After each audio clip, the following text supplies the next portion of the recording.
Hello बच्चों, कैसे हैं आप? उम्मीद करती हूँ आप बढ़िया और एकदम मजे में होंगे। तो आइए बच्चों, आज के अध्याय में हम संबंध बोधक के विषय में जानने जा रहे हैं। तो आइए कुछ वाक्यों के जरिए जानें कि आखिर संबंध बोधक है क्या। जैसे एक वाक्य है, मेज के ऊपर गिलास रखा है, वह अपने मित्र के साथ बाजार गया। मैं बुखार के कारण स्कूल नहीं जा सकी, रात्रि से पहले बस चंडीगढ़ पहुंच गई।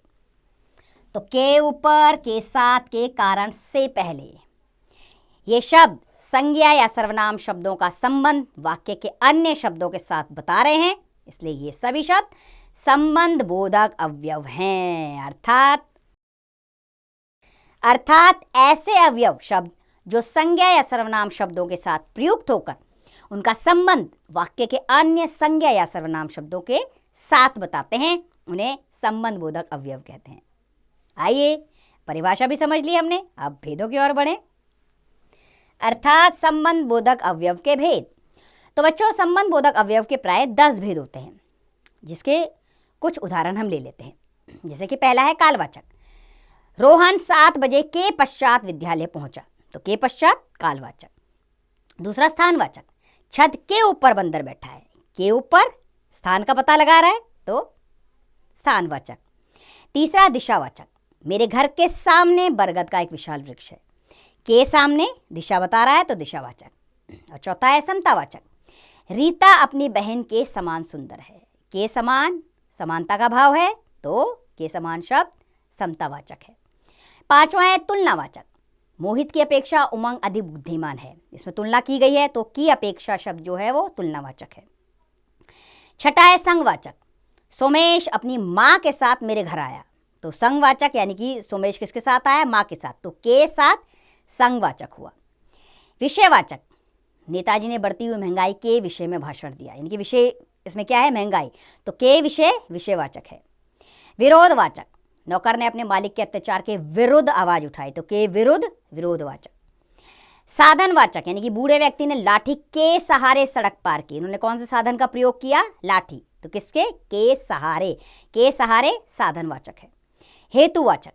गर्मी के कारण सविता बेहोश हो गई, तो के कारण हेतुवाचक है। अब आएंगे हम क्रिया विशेषण और संबंध बोधक में अंतर समझने पर। तो बच्चों, कुछ ऐसे शब्द होते हैं जिनका प्रयोग क्रिया विशेषण और संबंध बोधक दोनों ही प्रकार से किया जा सकता है, किंतु ऐसे शब्दों में अंतर ज्ञात करने के लिए यह ध्यान देना आवश्यक है कि यदि इन शब्दों का प्रयोग क्रिया की विशेषता बताने के लिए हुआ है, तो यह शब्द क्रिया विशेषण होंगे, और यदि इनका प्रयोग संज्ञा या सर्वनाम का वाक्य में प्रयुक्त अन्य शब्दों से संबंध बताने के लिए हुआ है, तो ये शब्द संबंध बोधक होंगे। जैसे अंशु बाहर खड़ी है, इसमें बाहर क्रिया विशेषण है। अंशु घर के बाहर खड़ी है, तो के बाहर संबंध बोधक कारक के साथ आया। मैं पहले आया था, पहले क्रिया विशेषण है। मैं मोहन से पहले आया था, तो से कारक के साथ आया है, तो संबंध बोधक हो गया ये। तो चलिए एक बार आपके अभ्यास के लिए अध्याय को दोहरा लेते हैं हम। तो बच्चों, ऐसे अवयव शब्द जो संज्ञा या सर्वनाम शब्दों के साथ प्रयुक्त होकर उनका संबंध वाक्य के अन्य संज्ञा या सर्वनाम शब्दों के साथ बताते हैं, उन्हें संबंध बोधक अवयव कहते हैं। जिन शब्दों का प्रयोग क्रिया की विशेषता बताने के लिए होता है, वे क्रिया विशेषण कहलाते हैं, और जिन शब्दों का प्रयोग संज्ञा या सर्वनाम का वाक्य में प्रयुक्त अन्य शब्दों से संबंध बताने के लिए होता है, वे संबंध बोधक कहलाते हैं। तो मुझे पूरी उम्मीद है कि संबंध बोधक आपको अच्छे से समझ आया होगा।